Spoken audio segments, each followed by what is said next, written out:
And speaking of awards, we also have this new award thing for our next topic here. Brendan Fraser, he gets a 6-minute ovation for his movie The Whale. That's an award within itself, right? Good segue. Yeah, Good yeah. segue. Very good. Nice job, Kevin. Really good. You're so awesome. Pat yourself on the back. Pat myself on the back. Yeah. So we got this from Variety here. All right, guys, that's enough cheering. Thank you.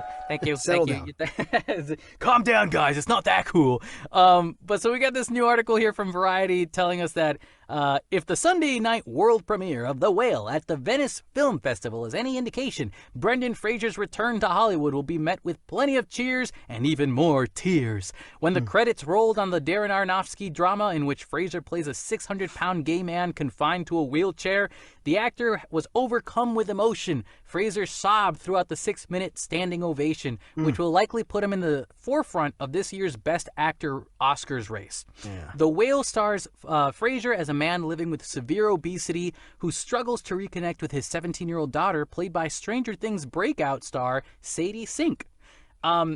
I want to see this movie so bad, Raul. I want to see a trailer for this movie. There hasn't been a trailer, right? There's no trailer? Yeah, I don't think there has been a trailer, but there's been a lot of footage, or pictures, I'm sorry, of the movie itself. And it looks really interesting. Like, yeah. I can't believe, I think this might be one of the first movies where, like, I haven't seen the trailer, but I'm already in.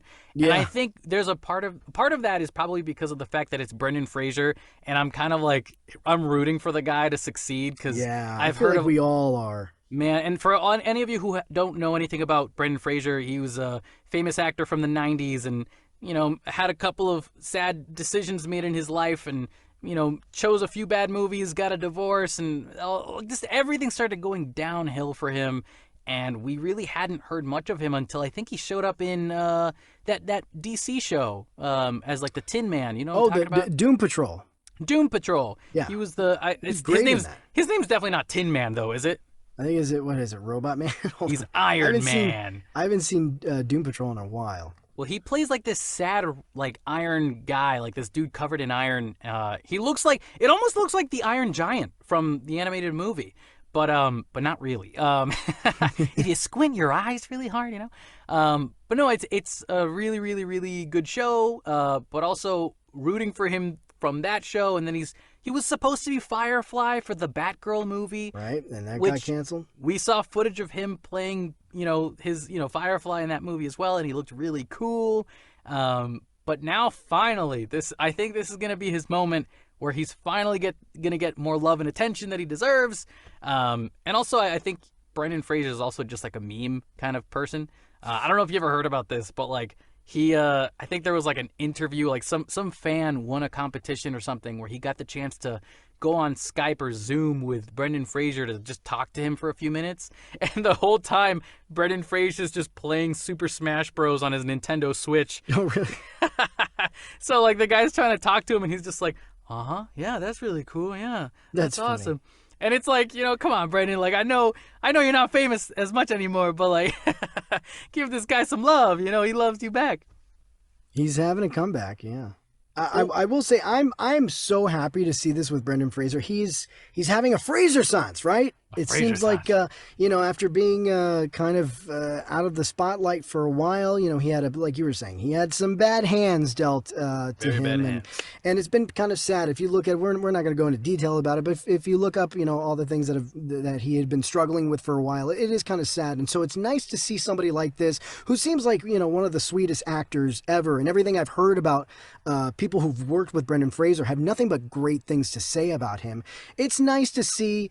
it's always nice to see good things happen to good people, and it's just, very heartwarming. And I saw the video of him getting the standing ovation. God, it made me tear up so much because you really feel for the guy, and you're really just so happy that he's having this comeback, and this very strong comeback, and all this success. And God, like you said, I want to see this movie so bad, but we haven't even seen a trailer for it. I want to see a trailer. I wonder when they're going to put that out.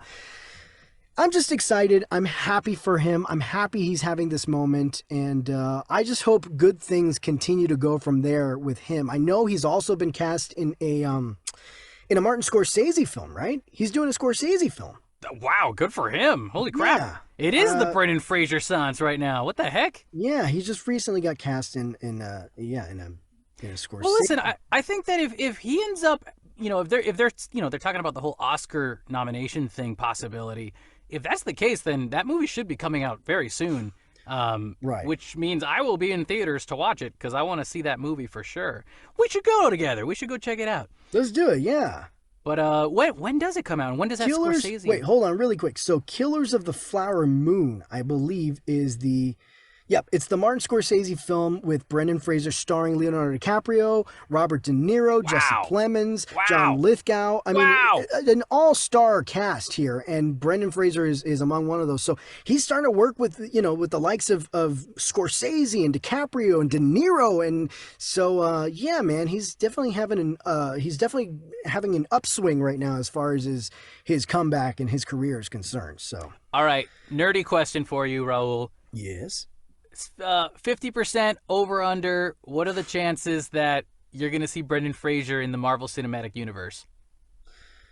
Oh, I think it's likely at some point he will be. I don't know who. I don't know what kind of character he could be, but I feel like it's we're getting close to, in maybe just like 5 years, every actor who has ever existed will have been a character in the Marvel Cinematic Universe. We're getting closer and closer to that, so I have no doubt we'll probably see Brendan Fraser at some point make an appearance there. So I think the only people I'd say way over 50%. The only people who won't be in the cinematic universe, from what I've heard, is Leonardo DiCaprio and Timothée Chalamet. Timothée Chalamet. Apparently, I've heard him pronounce it in interviews. Timothée Chalamet. Timothy? Ugh, I don't like that. Timothée Chalamet. Anyway. I don't like that even more. I heard in an interview that Leonardo DiCaprio told Timothée Chalamet that he was like, hey, listen, if you're going to be a movie star, just don't do Marvel movies. That's all I ask you to do. Like, don't do porn and don't do Marvel movies, because if you want to be like me, the top dog Leo DiCaprio, baby, then don't do any Marvel stuff. I'm sure I swear he to said God, it though. just like that. Yeah, just like, hey, I'm the top dog. I'm the top dog. You want to be like me. Everywhere you go, whenever you hear someone say, and cut, he just goes, no, that was a great take, guys. All right, real cool like me, guys. Come on, boys. This impression is turning slowly into Cartman. Oh, it totally is. You gotta hide the voice a little bit, guys. Hey, what you doing, guys? Hey, big. You ever seen Inception? It's a great movie. I'm Leo DiCaprio, guys. Come on. Oh, God.